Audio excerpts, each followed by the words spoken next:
Dans cet amour de la littérature, bon, moi j'ai publié, c'est vrai, des romans, j'ai publié des essais, certains 99,9% sont sortis aux éditions du Seuil, donc c'est ma maison mère, c'est ma maison principale où j'ai eu le prix Renaudot, où j'ai mérité le Collège de France, où je continue aujourd'hui à publier des livres. Même quand je publie mes livres ailleurs, chez d'autres éditeurs, je mets toujours une clause pour les publier plus tard en livre de poche, comme par exemple Rumeurs d'Amérique, que j'avais publié aux éditions Plomb, mais le Point a repris.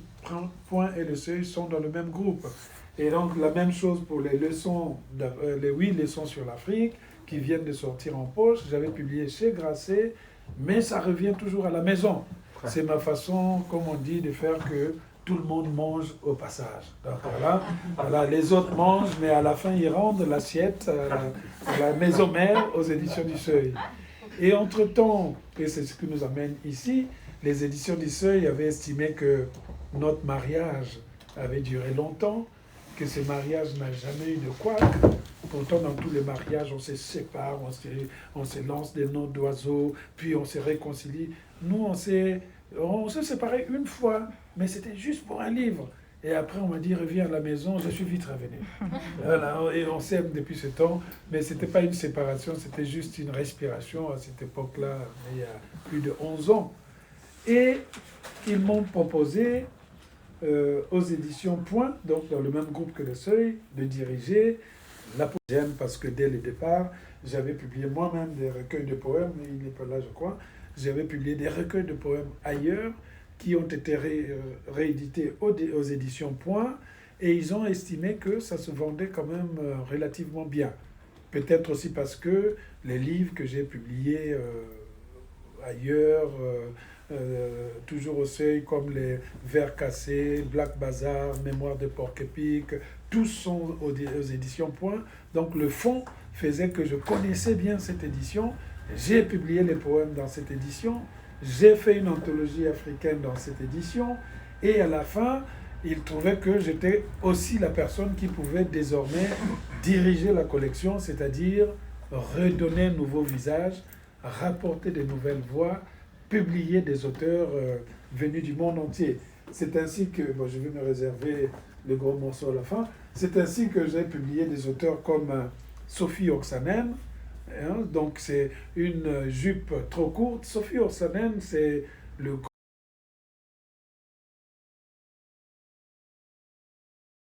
Oksanen a publié ici un livre sur les violences qui sont faites aux femmes, mais sous la forme de poésie, avec une puissance rare qui a fait que ce livre est devenu pratiquement un livre culte dans l'espace finnois là-bas, dans ce qui s'appelle comme la préservation même de la condition des femmes. Mais je n'ai pas publié que Sophie Oksanen, puisque j'ai aussi réédité des auteurs comme voilà, Federico Garcia Lorca, qui sont des classiques déjà, donc je ne reviendrai pas là-dessus. Mais j'ai aussi publié des classiques de la littérature mondiale comme Aimé Césaire. Donc là, j'ai repris par exemple Cadastre et Moi Laminaire.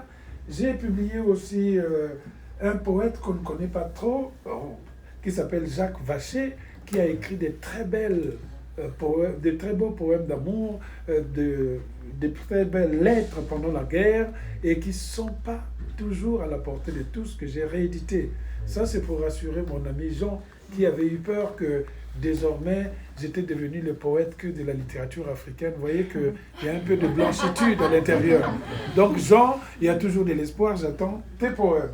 Alors, j'ai publié par exemple récemment, ça vient de sortir, Le désir que j'ai, qui était l'ensemble de l'œuvre d'Alain Weinstein. Beaucoup ne le connaissent que comme la voix de France Culture, mais c'est un immense poète, c'est un immense homme de la radio, et dans la vie privée, c'est le mari de Laure Adler, que vous connaissez quelque part. Donc vous voyez, j'adore sa poésie que j'ai publiée. Et récemment, j'ai eu à publier, pour moi, celui que je considère aujourd'hui comme la voix la plus importante de la poésie française. Il s'appelle Thomas Vino. Thomas Vino, il a publié ce recueil juste après la pluie.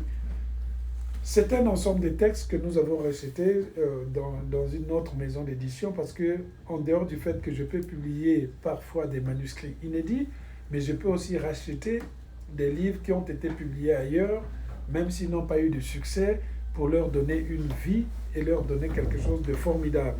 Et ce poète est pour moi un des grands poètes. Si vous voulez découvrir vraiment en sortant d'ici un poète français qui est très proche de vous, qui vous touche dans le quotidien, qui vous écrit avec les mots les plus forts et les plus simples, eh bien, je souhaiterais que vous partiez d'ici avec Thomas Vino, en dehors du fait que c'est évident que vous allez repartir d'ici avec ce poème de Souleymane Diamanka, habitant de nulle part, originaire de partout. Donc vous savez aussi que, pour ceux qui ne le savent pas peut-être, Souleymane vient du monde de la musique. Il avait édité à l'époque un disque qui s'appelle Liverpool. Et Liverpool était un disque vraiment qui apportait un souffle nouveau dans le slam, dans le monde de la parole, dans le monde de la poésie scandée à cette époque-là. Mais ce poème, ce long poème d'hiver, Peul, n'était pas dans un livre.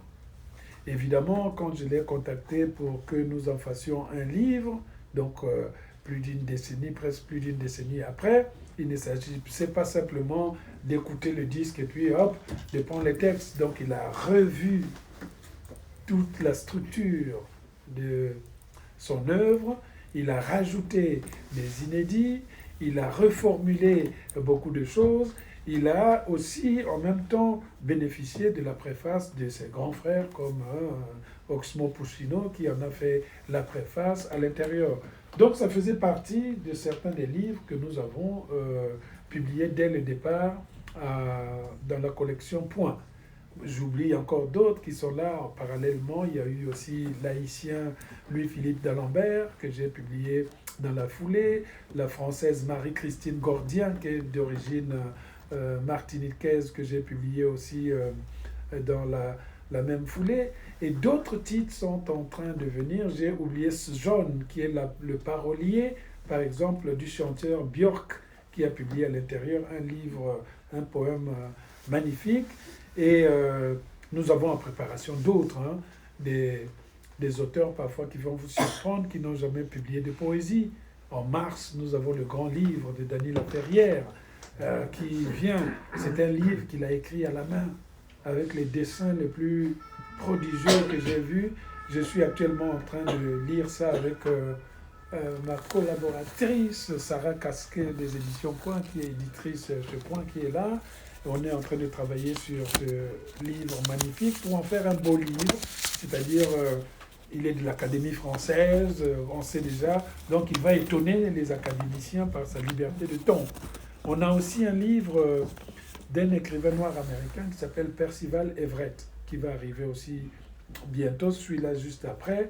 Il a écrit un livre qui s'appelle Le Parfait.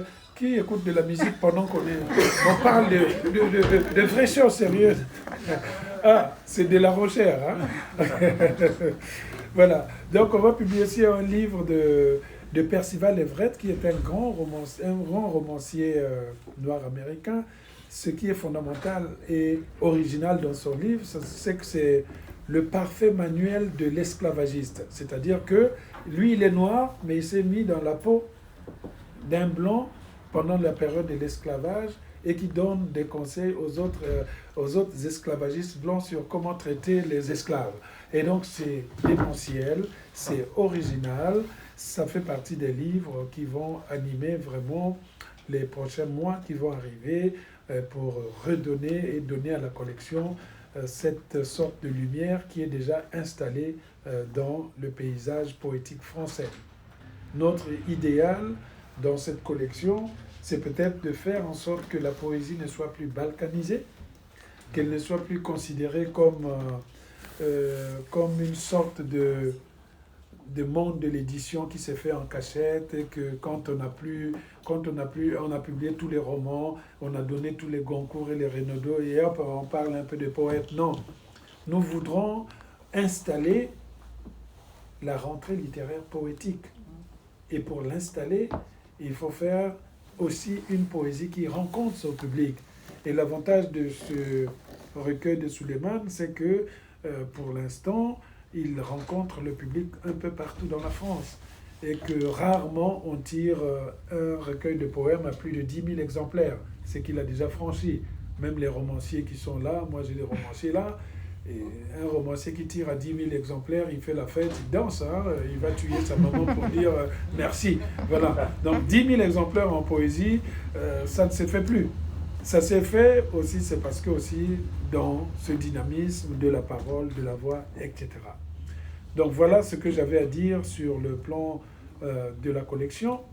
Ce que je vous propose, comme je ne souhaiterais pas que ça soit ma fête à moi, vous me connaissez, on se connaît, peut-être que pour agrémenter cela, il va nous lire pendant quelques, pas lire, réciter, parce que monsieur ne lit jamais, il connaît son texte de A à Z.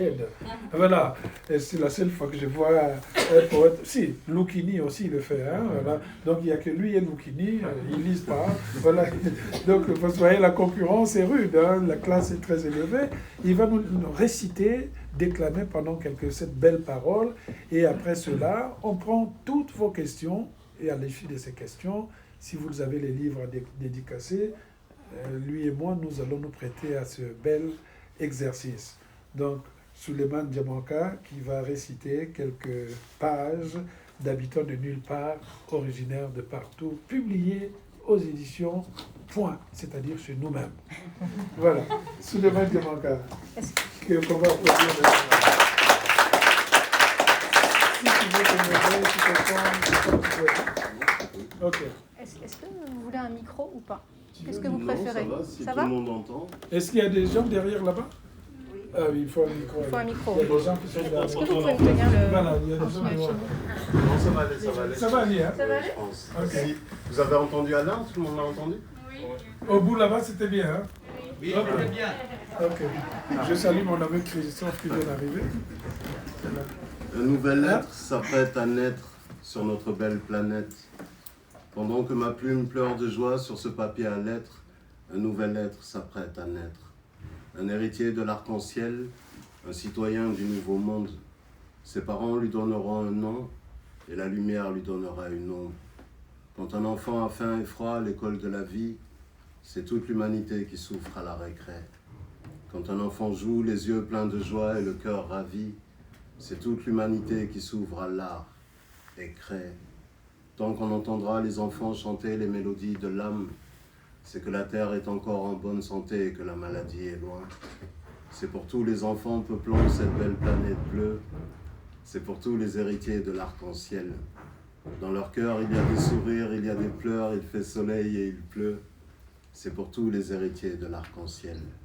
Regarde, les artistes jouent comme des enfants et les enfants jouent comme des artistes. Les héritiers de l'arc-en-ciel sont chez eux sur la planète entière. Regarde autour de toi, partout l'art t'encercle. Et si toi aussi ton arbre généalogique est un eucalyptus arc-en-ciel, si toi aussi tu connais la magie du mélange des matières que seul l'art t'enseigne, si toi aussi tu as déjà entendu parler de la légende du déluge et de la grande arche ancienne, alors tu sais que l'humanité ne compte qu'un seul peuple vu de tout là-haut. Un seul peuple avec plusieurs langues, plusieurs cultures et plusieurs couleurs de peau. Si toi aussi tu songes que la paix se prépare là-bas, bien en amont dans les poèmes d'amour, si tu es capable d'apprendre à parler tous les dialectes du monde dans un véritable acte de bravoure, car la différence ne sert qu'à la complémentarité des savoirs et que cette sève-là se savoure, alors tu sais que l'humanité ne compte qu'un seul peuple vu de tout là-haut. Un seul peuple avec plusieurs langues, plusieurs cultures et plusieurs couleurs de peau. Si toi aussi, dans le silence de la cité, tu sollicites les étoiles pour qu'elles te situent, quelque part entre la fibre de ton âme et la teinte du tissu dont elle est issue, en relevant les empreintes digitales de l'histoire, en recherchant des gens qui te ressemblent dessus, alors souviens-toi que l'humanité ne compte qu'un seul peuple vu de tout là-haut.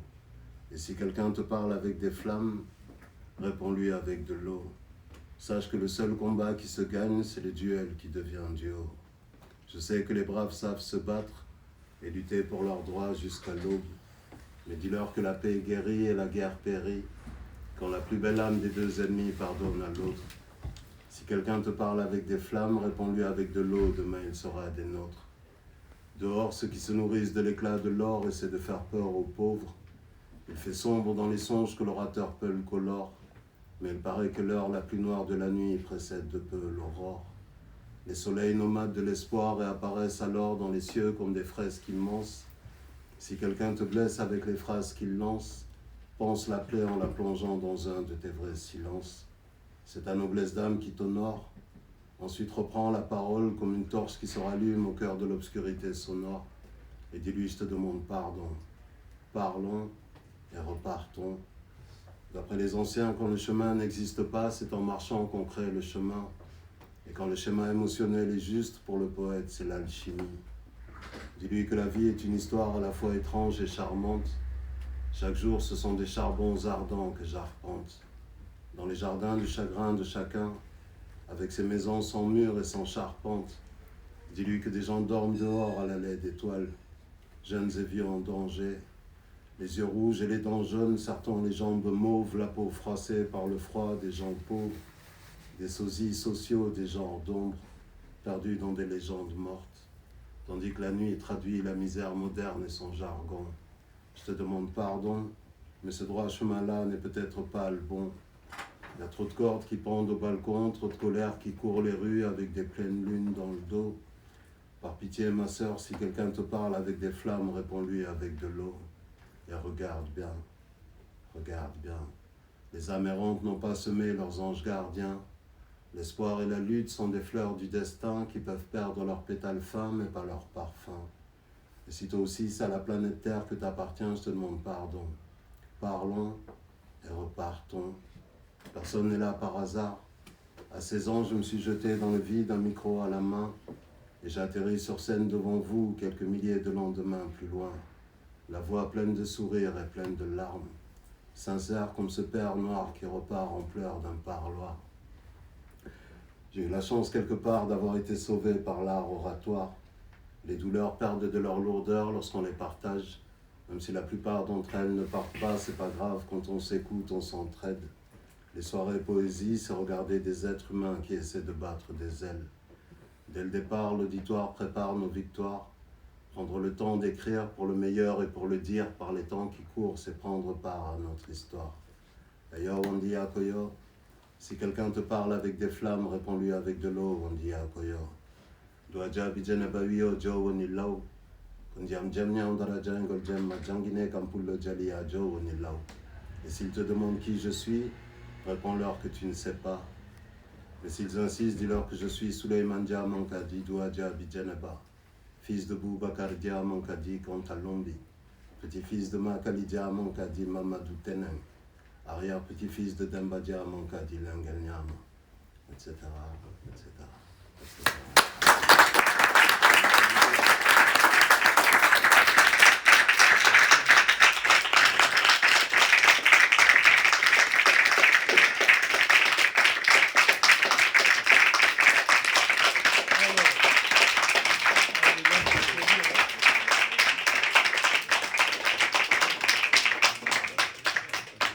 Alors, peut-être que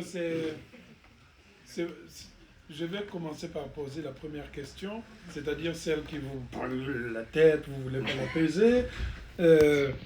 Comment on fait pour réciter comme ça pendant pratiquement des minutes? Bon, ça, c'est encore rien, parce que dans les spectacles, c'est 1h15.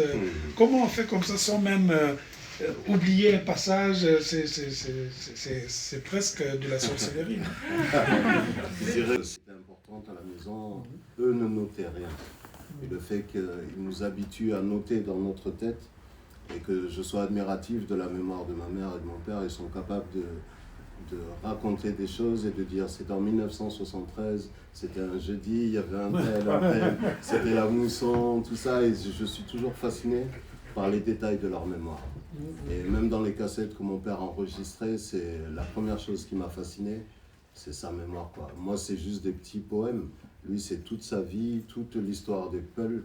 Et ma mémoire, c'est rien par rapport à la mémoire de mes parents.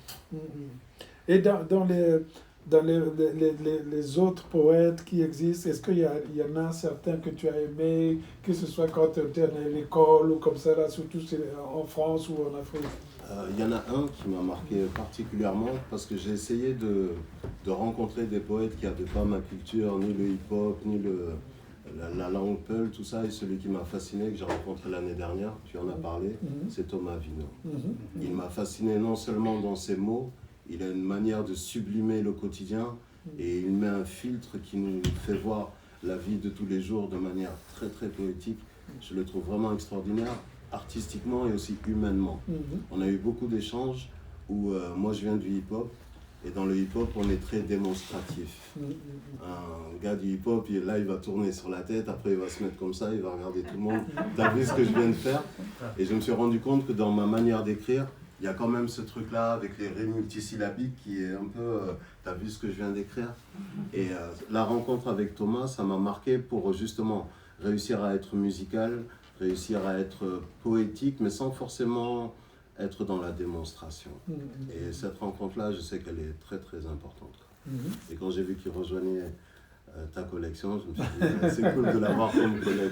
Nous sommes allés le chercher, parce que dans la collection, c'est comme la Dream Team, hein, on va chercher la crème de la crème, mais on découvre aussi, parce que c'était quand même bizarre de voir qu'une parole comme ça, aucun éditeur de poésie n'avait effectivement eu cette idée. Quoique, avant, tu avais quand même cherché à publier cela, mais il y avait comme une certaine incrédulité de certaines maisons d'édition, non? Comment ça se passait?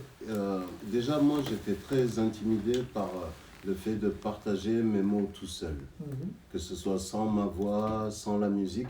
Et je pensais que c'était l'intimité, en fait, les phrases nues. Et quand je suis allé voir des éditeurs, ils n'ont pas accroché sur ce projet-là, ils n'ont peut-être pas compris. Mais avant ça, j'avais coécrit un livre qui s'appelle « J'écris en français dans une langue étrangère ». Et si je dois citer un deuxième poète qui m'a vraiment marqué, mais qui est de mon école aussi du hip-hop, c'est John Mitko, qui se faisait appeler John Banzai. Et il est d'origine polonaise, et ce qui nous a rapprochés, c'est qu'il écrivait aussi en français et aussi dans sa langue natale. Et le fait qu'il écrive en polonais et que j'écrive aussi en peul, nos différences nous ont rapprochés. Les gens nous appelaient les jumeaux impossibles, on était toujours ensemble à Paris, on s'est mis à écrire ensemble, à faire comme des parties de victoire. À chaque fois qu'on se voyait, il écrivait une phrase, genre, t'as vu ce que j'ai écrit? Et j'écrivais une phrase derrière et il écrivait encore. Et au final, on avait des centaines de poèmes comme ça. Et le recueil s'est fait comme ça. Et voilà, les deux poètes qui m'ont marqué vraiment, c'est John et Thomas. Quoi. Et comment vous êtes rencontrés tous les deux? J'ai tellement expliqué ça que parfois j'ai envie que ce soit maintenant toi qui l'expliques. Hein? Ça a été en plusieurs étapes. Moi d'abord, Alain, c'est son nom que j'ai entendu. Parce que dans le milieu du rap, du slam et du hip-hop, son nom circule beaucoup en fait. Et les premiers slammeurs à avoir été dans des festivals littéraires, quand ils revenaient à Paris, je leur demandais alors... c'est là que j'ai entendu parler d'Alain la première fois. Et ensuite, j'ai eu la chance d'aller dans ces salons-là, de le voir en vrai et de me rendre compte que c'était un orateur incroyable. Encore là, on était au festival Lire en Poche et je lui disais en fait, quand tu parles Alain, j'ai envie de t'enregistrer. Parce que ce que tu improvises, tout ça, les images que tu prends, mais juste dans le dialogue, quoi, dans la manière de parler, je trouve ça super inspirant et très impressionnant. Et comme mes parents ne savaient pas lire et écrire, je n'ai pas souvent ouvert de livres. Ils me disaient d'écouter les gens et de les écouter comme si je lisais un livre, justement, parce que mon père, il dit je ne suis jamais allé à l'école, mais celui qui a inventé l'école, lui non plus, il n'a jamais été à l'école. Et l'idée, c'est que les romanciers, tout ça, les poètes s'inspirent de la vraie vie et de prendre un raccourci, d'écouter d'abord la vie avant de lire les livres. Et Alain, ça a été d'abord ses mots parlés, ensuite ses romans, une plume très très musicale. Et ensuite, il a fait une adaptation de Black Bazaar en musique. Déjà, ça m'a surpris, ce projet-là, parce qu'il n'y a pas énormément d'auteurs qui sont capables de jongler avec plusieurs disciplines comme ça et d'être bons dans chaque discipline. Et il m'a demandé d'interpréter un texte à lui. Et c'est arrivé à un moment où à un autre poète, Yvon Lemaine, un poète breton, qui aime bien ce que je fais, mais qui me disait, vous, les gens du hip-hop, vous restez prisonniers de votre univers parce que vous récitez que vos propres textes. Et il me disait, tu vas grandir si tu commences à dire des textes qui ne sont pas de ta plume, tu vas t'habituer à une autre technique, une autre manière d'appréhender cette matière qui est les mots. Et il m'a proposé d'interpréter Black Bazar. Et non seulement je l'ai interprété, on l'a enregistré, on a fait des clips, il m'a habillé en sapeur congolais, tout ça. C'est un truc qui va rester. Il y a beaucoup de gens qui me connaissent par rapport à Black Bazar. Oui, il y a plus de 100 000 vues quand même. Et beaucoup de gens, quand ils me rencontrent, ah, mais t'es le chanteur de Black Bazar. Voilà, la rencontre qui s'est faite comme ça. Et c'était même bizarre, puisque, en fait, on faisait cet album auquel avait participé Jeannot Bonini, qui a disparu, le patron du Gyps, hein, qui m'avait aidé aussi dans la production, parce que moi, je n'ai pas le talent de musicien. Hein, moi, même si de temps en temps, vous regardez quelques notes de guitare que je joue sur Instagram, c'est juste pour vous intimider. Hein, je ne peux pas faire, pas faire le zénith. Donc, j'avais fait un album et il y avait 9 titres. Et j'étais tranquillement en vacances à Belle-Île-en-Mer. Les musiciens étaient en studio. Ils m'appellent catastrophé. Ils disent, mais en fait, on veut 10 titres, un titre d'introduction, mais personne ne l'écrit. J'ai dit, il n'y a pas de problème. Je vais faire un titre et puis on verra ce qu'on va en faire. Donc, je fais un titre. Voilà, ils étaient au téléphone parce qu'ils le voulaient sur le champ pour trouver la musique.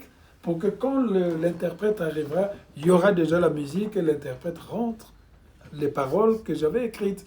Et donc j'écrivais ça par texto. Voilà, comme ça, j'écrivais, voilà, tu crois te lever le matin, c'est le soleil qui se lève, laisse ton rater dans les vestiaires, la vie c'est pas du rêve, pour pas rater ton train, fallait pas le précédent, etc., etc. Et j'ai fait, et quand j'ai envoyé aux musiciens, c'était en français. Mais eux, ils chantaient beaucoup en lingala et autres, et donc il n'y avait pas quelqu'un qui pouvait le faire directement en français. Et puis je me suis dit, mais tiens, mais j'ai le petit frère Souleymane Diamanka. Il arrive, il dit, je cherche à gauche et à droite, j'appelle le tenant voyageur parce qu'ils n'avaient pas son numéro, mais redonne son numéro. Je l'appelle, j'ai dit, voilà, j'ai écrit un texte, il me dit, mais envoie-moi le texte. Et puis il le lit, et puis bon, il n'y a pas de problème, grand frère, je viens au studio. Et donc il vient au studio, tranquillement comme ça, il pose son casque, on lui met la musique. C'était surprenant parce que lui, il avait son Liverpool qui était plutôt dans la foulée vraiment Peul, etc. Il devait rapper, slammer dans la rumba congolaise. Donc tu vois, il y avait vraiment, voilà. Et puis il a commencé comme ça. Et moi j'avais certains musiciens du Congo démocratique, les autres, certains n'avaient jamais écouté. J'avais un qui s'appelle CNN, il m'a dit, grand frère, tu es sûr que lui, il va rentrer dans la rumba? J'ai dit, mais oui, pourquoi? Il dit, mais il est sénégalais. Je lui dis, après je me tourne vers lui, j'ai dit, mais Kofi Olom, il dit, il est zaïrois? Oui. Mais il a bien chanté avec Youssou N'Dour. Il dit oui. Mais donc c'est la même chose. Il dit bon, et dès qu'ils ont commencé à écouter les sonorités, parce qu'en entrée, il a ajouté des paroles Peul. Je sais que c'est des trucs pour lui, pour s'échauffer. C'est un peu avant de démarrer la voiture, tu arrives, si c'est en hiver, tu restes un moment, ça chauffe le moteur, tu pars.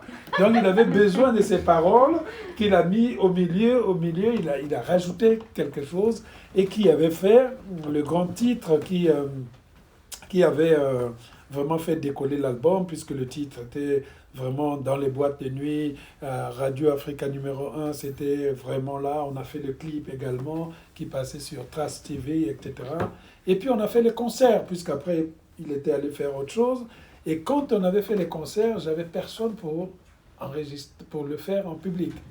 Alors, à ce moment-là, je vois encore un autre petit frère, qui à l'époque n'était pas connu comme un écrivain. Je l'appelle, il vient. Ce petit frère, vous le connaissez. Je lui montre le texte, tout. Il dit, ah, mais j'aime bien, je peux le faire. C'était Gaël Fall.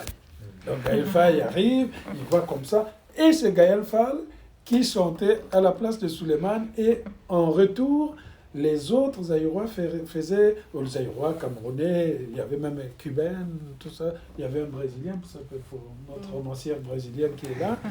Donc on faisait l'album de Gaël Faye, je crois Pili Pili au croissant beurre, ou croissant beurre au Pili Pili, je ne sais pas dans ce sens. Et on chantait bouge à bouge avec la guitare solo de Popolipo. Sauf que Popolipo, c'est l'un des plus grands guitaristes vraiment de la RDC, voire même de l'Afrique. Il a fait les Kofi Olomide, il a fait les Taboulé, il a fait tout le monde. Et cette version, Gaël Faye était fou de cette version. Et quand il venait, on a fait avec lui le Cabaret Sauvage, le Pan Piper, il nous suivait en tant que tel. Et après, il était rentré au Rwanda. Et quand il est rentré au Rwanda, on restait toujours en contact. Parce qu'on arrivait, je l'amenais au gypse, on allait manger les ailes de poulet avec du piment et un peu de banane plantain. Et à ce moment-là, il était en train d'écrire son roman Petit Pays. Donc, il m'écrivait, grand, regarde, j'écris, je savais tout. Je faisais le grand frère conseiller éditorial à gauche et à droite. Et quand il a publié donc L'Envoyé chez Grasset, moi j'ai publié les essais chez Grasset, les 8 leçons sur l'Afrique, c'était chez Grasset. Et quand c'était sorti, j'étais le premier à faire une grande chronique dans le magazine littéraire que m'avait demandé Pierre Assouline. Et le livre a tellement connu le succès qu'il était retourné vivre au Rwanda. Moi je l'ai appelé un jour, j'ai dit non. Tu ne peux pas habiter à 15 000 kilomètres de là où se passe ton livre. Il dit, mais grand frère, j'ai déjà femme et enfant. J'ai dit non, tu retournes, tu dis à l'éditeur, il te fait quelque chose, tu retournes et tu reprends tes activités musicales. Et maintenant, voilà, il est là, il remplit le Zénith, l'Olympia, il a eu le concours des lycéens, il vend 200 000 exemplaires et je suis très content de voir ce genre d'accomplissement. Voilà. Bon,